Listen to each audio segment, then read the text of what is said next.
Welcome back to another technical deep dive here in the debug zone.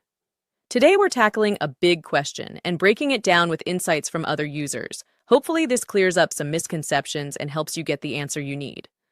So buckle up, stay a little curious, and let's jump right in.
And that's a wrap.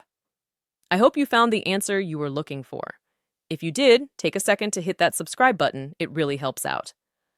And let me know in the comments which solution worked best for you. See you next time in the debug zone.